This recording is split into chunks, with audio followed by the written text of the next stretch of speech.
Good morning, everyone.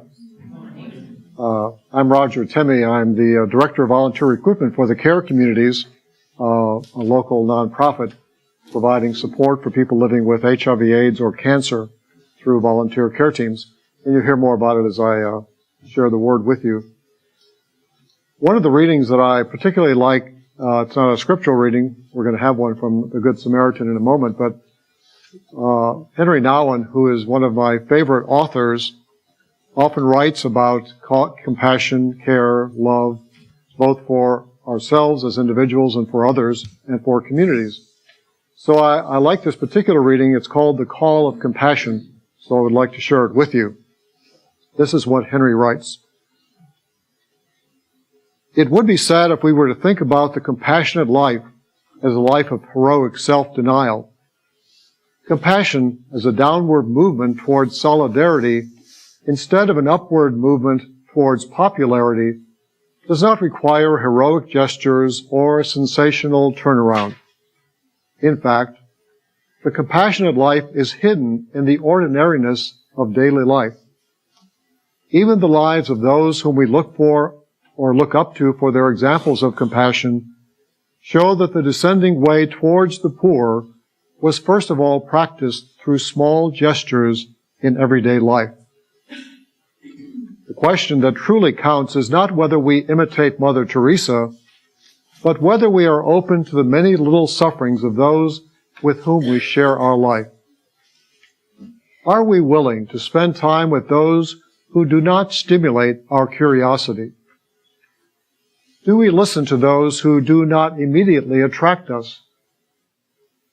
Can we be compassionate to those whose suffering hidden from the eyes of the world? There is much hidden suffering. The suffering of the teenager who does not feel secure. The suffering of the husband and wife who feel there is no love left between them. The suffering of the wealthy executive who thinks that people are more interested in his money than in him. The suffering of the gay man or woman who feels isolated from family and friends. The suffering of the countless people who lack caring friends, satisfying work, a peaceful home, a safe neighborhood. The sufferings of the millions who feel lonely and wonder if life is worth living. Once we look downward instead of upward on the ladder of life, we see the pain of people wherever we go, and we hear the call of compassion wherever we are. True compassion always begins wherever we are. Our gospel reading this morning is from Luke chapter 10, verses 25 to 37. And behold, a lawyer stood up to put him to the test, saying, Teacher, what shall I do to inherit eternal life? He said to him, What is written in the law? How do you read it? And he answered, You shall love the Lord your God with all of your soul, with all of your strength, with all of your mind, and your neighbor as yourself. And he said to him, You have answered right. Do this, and you will live. But he, desiring to justify himself, said to Jesus, Who is my neighbor? Jesus replied, A man was going down from Jerusalem to Jericho, and he fell among robbers who stripped him and beat him and departed, leaving him half dead. Now by chance a priest was going down that road, and when he saw him, he passed by on the other side. So likewise a Levite, when he came to the place and saw him, passed by on the other side. But a Samaritan, as he journeyed, came to where he was, and when he saw him, he had compassion. He went to him and bound up his wounds, pouring on oil and wine. Then he set him on his own beast and brought him to an inn, and took care of him. The next day he took out 2 denarii and gave them to the innkeeper, saying, Take care of him, and whatever more you spend, I will repay you when I come back. Which of these three do you think proved neighbor to the man who fell among the robbers? He said, the one who showed mercy to him. And Jesus said, go and do likewise. The Gospel of the Lord. First of all, I want to thank Linda. I point there because that's where she was sitting earlier. Not her. But I want to thank her for the opportunity to be here with you this morning. But also to thank you because I've been here once before, some time back. And as a result of that, we got some folks from this wonderful community to respond and to become a care team for one of the people that we care for. In fact, I think they've had 2 people they've cared for over this last period of time. So I'm grateful for the first time and for all the continuing experience that we've shared together as both the journey of faith and the care communities. And you're one of those communities that I've always enjoyed coming to because I find that you are full of this compassion and this care that you give to each other and that you give beyond yourselves to the neighbors out there. So I do want to say a word of gratitude for that and for the opportunity to be here and maybe continue that expression and hopefully find some more folks who might like to make another care team. In my years as a Catholic priest, I preached many homilies, as we call them in the Catholic Church, and never was I expected or asked for a title for a sermon. It just wasn't something we did. When I started working with the care communities 15 years ago, and people started getting to know me, and then I would go to a lot of different faith communities to talk about what we did and invite people to join us, I started getting invited to then preach. And I remember the first time that I was invited, somebody said, well, what's going to be the title of your sermon? And I said, say what? We don't give titles. I just get up there and talk. But anyway, they wanted one. So I've often tried to find one that fits what I'm trying to say. But it reminds me of this one time I saw this Baptist church. A lot of times they put outside of their buildings an easel that has the title of their sermons for the day. And so often they have morning and evening services.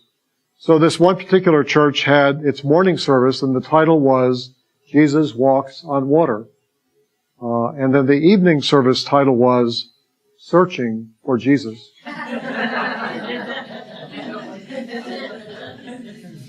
I trust they found him.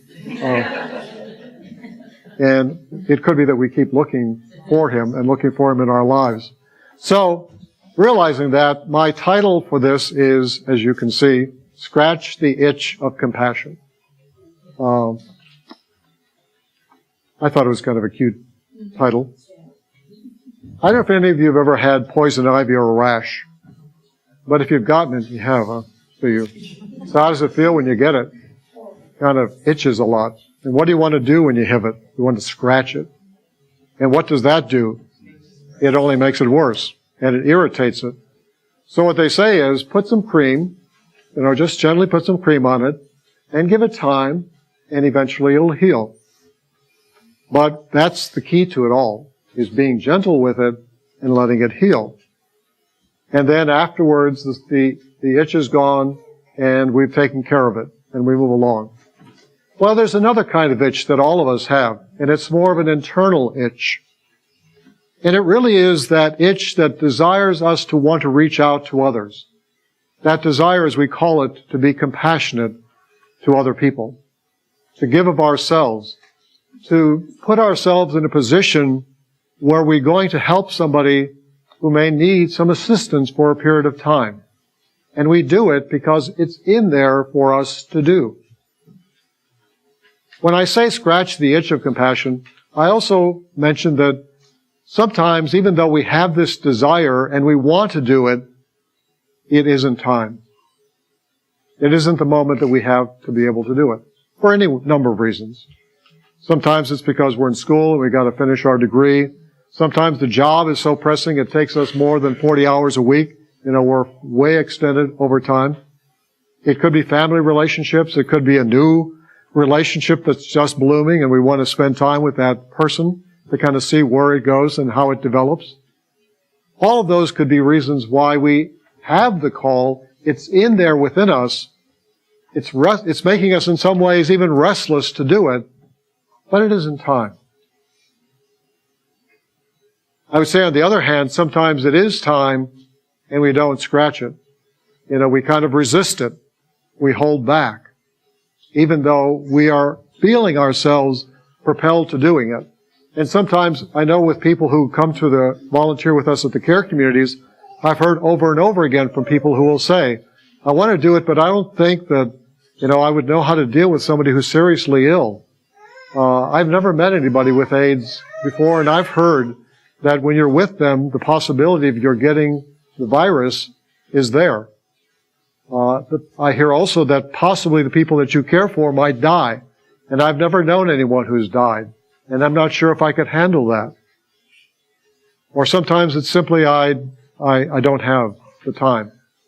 And so I kind of gently talk with people about, is this the moment? Or does there need to be some time in the meantime? And will be there a moment when you're ready to finally do it? Well, I remember a few years back, I was at a party, and I was standing around the table where the drinks were. I just wasn't standing there, but I was getting a drink. I hadn't had that many. So I was getting a drink, and I was talking about what we do.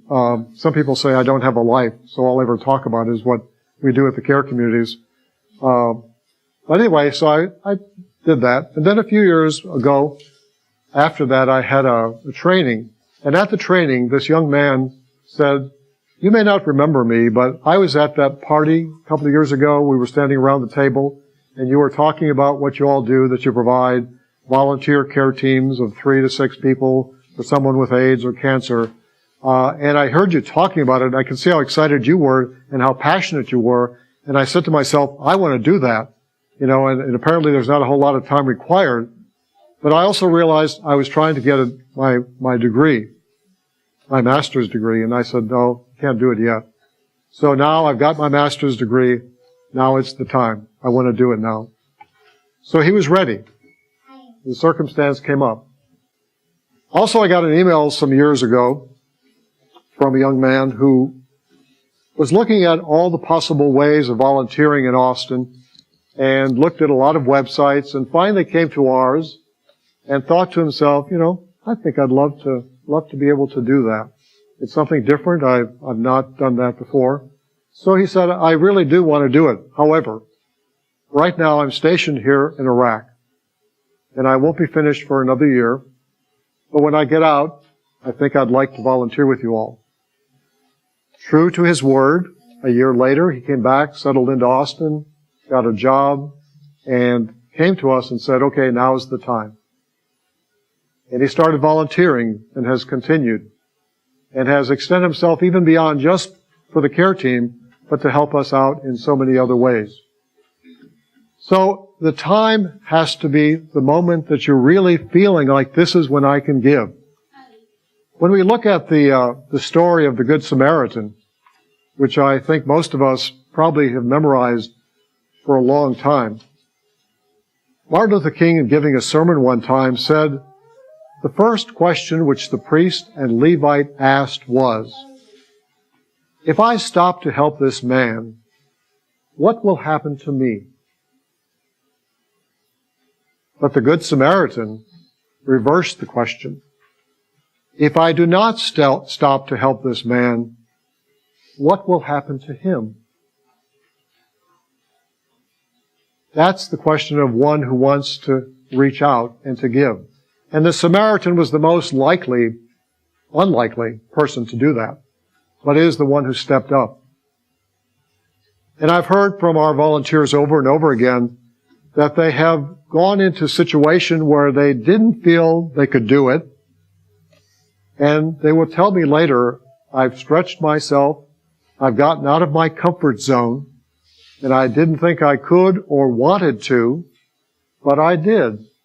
And I found that I can make a difference, that I can help.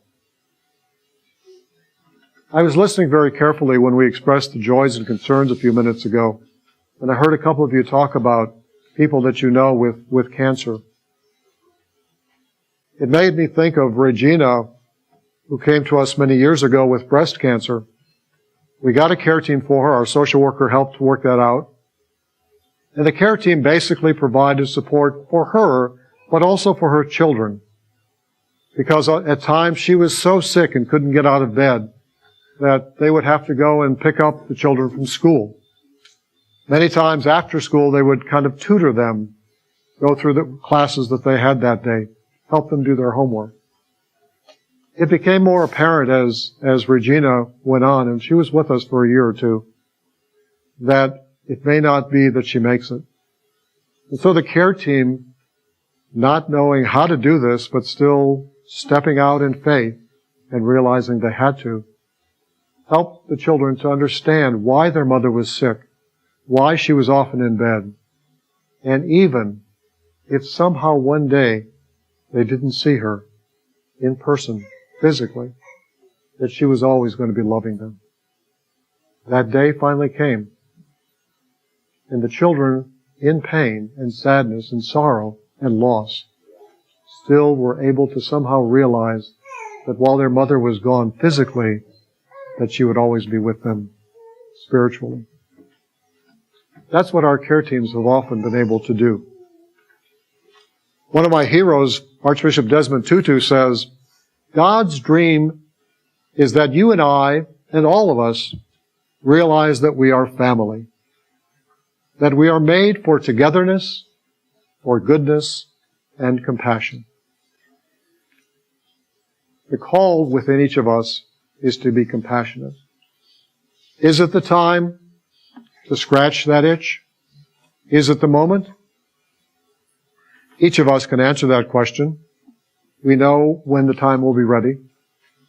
Maybe we need a little encouragement, a motivation from others, from friends, to make that step out in faith. That's why I love the name of your church community, Journey of Faith, because you're always stepping out in faith on the journey, realizing that it's ongoing, that with the Lord you continue to walk that faith, which sometimes we can't see clearly, but we keep moving forward. When I started working at the care communities 15 years ago, there was a bulletin board over the desk of my office. And I noticed that it was also by my favorite author, Henry Nouwen, so I pulled it down and read it. And this quote became for me my personal mission statement for what I've been doing for these 15 years at the care communities. And this is what Henry said. Every human being has a great yet often unknown gift to care, to be compassionate, to become present to the other, to listen, to hear, and to receive. If that gift would be set free and made available, miracles could take place. I have been privileged these many years to have watched people with cancer and AIDS meet up with people of a care team, come together, do some amazing, wonderful things, create a miracle, give hope to people who are ill and are in need of love and compassion. It's been wonderful to watch. I would invite you to consider joining us on that journey of faith with the care communities. And may God, who loves all of us in so many different ways, give us the heart and the mind and the spirit to continue to give as people of compassion. Amen.